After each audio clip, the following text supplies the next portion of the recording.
अस्सलाम वालेकुम, मैं डॉक्टर नसीम अब्बास हाशमी। आज हम एक नए टॉपिक पे बात करेंगे, वो है कोलेस्ट्रॉल।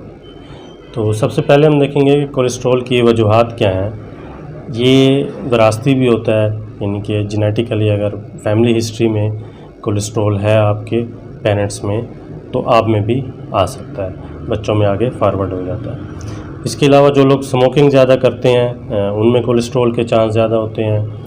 जो अल्कोहल का इस्तेमाल ज़्यादा करते हैं, ड्रिंक्स बहुत ज़्यादा करते हैं, उसमें भी कोलेस्ट्रॉल बढ़ने के चांस होते हैं।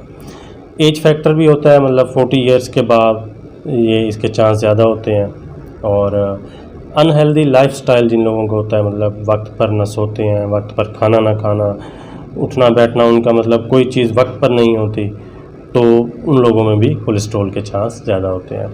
लाइफस्टाइल ठीक नहीं होता, ठीक है। ओबेसिटी यानी कि वो मोटापा जो है वो इसकी एक बहुत बड़ी रीज़न है, यानी आपके जिस्म के अंदर फ़ैट का बहुत ज़्यादा जमा हो जाना, उसकी वजह से कोलेस्ट्रॉल बढ़ता है। ग़िज़ा जो लोग सही तरह नहीं लेते, मतलब अच्छी ग़िज़ा नहीं लेते, फ्रूट्स या दूध का इस्तेमाल नहीं करते, फ़ैट वाली चीज़ें, बाज़ारी चीज़ें, होटल की चीज़ें ज़्यादा इस्तेमाल करते हैं, specially fast food, fries food वगैरह का इस्तेमाल जो बहुत ज़्यादा करते हैं, उनमें भी कोलेस्ट्रॉल के चांस बहुत ज़्यादा होते हैं।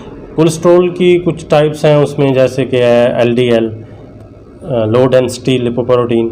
ये इसको बैड कोलेस्ट्रॉल भी कहा जाता है, यानी ये हमारे लिए अच्छा नहीं होता, क्योंकि ये हमारी आर्टरीज़ को जाके हार्ड कर देता है, उनमें सख्ती पैदा कर देता है, जिसकी वजह से ब्लड प्रेशर और हार्ट डिजीज़ के रिस्क ज़्यादा हो जाते हैं। दूसरे नंबर पर HDL है, हाई डेंसिटी लिपोप्रोटीन।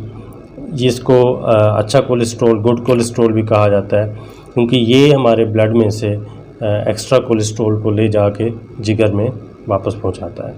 तो तीसरे नंबर पर ट्राइग्लिसराइड्स हैं, ये यानी कि हमारे खून के अंदर फ़ैट की मिकदार का बढ़ जाना, इनके चर्बी बहुत ज़्यादा हो जाना, चिकनाहट बहुत ज़्यादा हो जाना, जिसकी वजह से क्या होगा, हमारी ब्लड प्रेशर और हार्ट डिजीज़ में इजाफे का ख़दशा रहता है।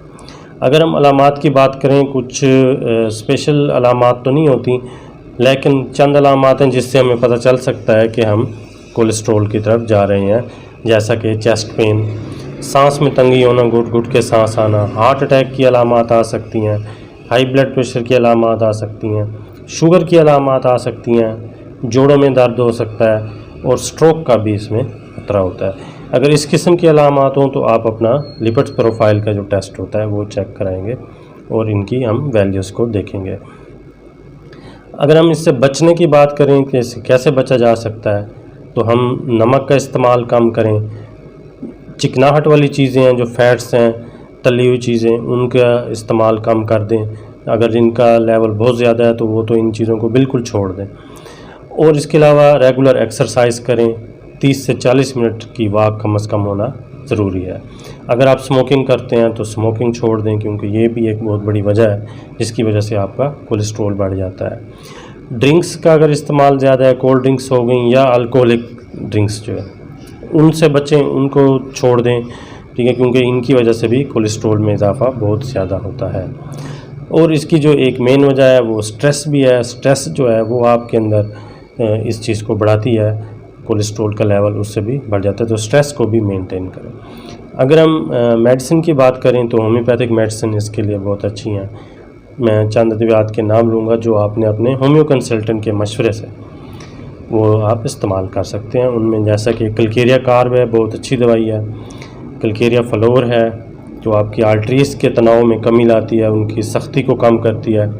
कोलेस्ट्रीनम हमारी एक दवाई, वो भी बहुत अच्छी है, वो भी आप अपने डॉक्टर के मशवरे से इस्तेमाल कर सकते हैं। बहुत शुक्रिया, अल्लाह हाफ़िज़।